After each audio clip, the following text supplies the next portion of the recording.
La Cámara Nacional de Comercio, Servicios y Turismo de Mérida pidió a los partidos políticos y candidatos a la alcaldía de Mérida y diputados locales y federales realizar campañas propositivas dirigidas al impulso de la reactivación económica de Mérida tras un año de parálisis de sectores por la pandemia del COVID-19. Su presidente Iván Rodríguez Gasque indicó que la ciudadanía quiere escuchar planteamientos serios, viables y que ayuden a salir de la crisis por los meses inciertos de restricciones en actividades de diversos giros empresariales. Yucatán vive una etapa que requiere de soluciones a problemas de salud, desempleo, cierre de negocios, falta de turismo, entre otros, y no es momento de ataques personales ni difamatorios. Rodríguez Gasque subrayó que luego de un año difícil y complicado, la ciudadanía espera compromisos de quienes aspiran a ser gobernados. La forma de motivar a que más gente salga a votar es ver candidatos respetuosos y con empatía ante el momento que se vive.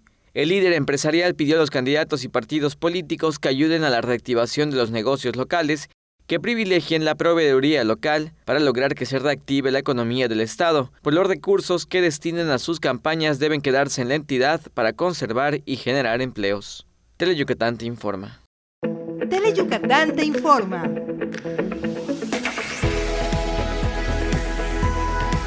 Lunes a viernes, 3 de la tarde. Síguenos.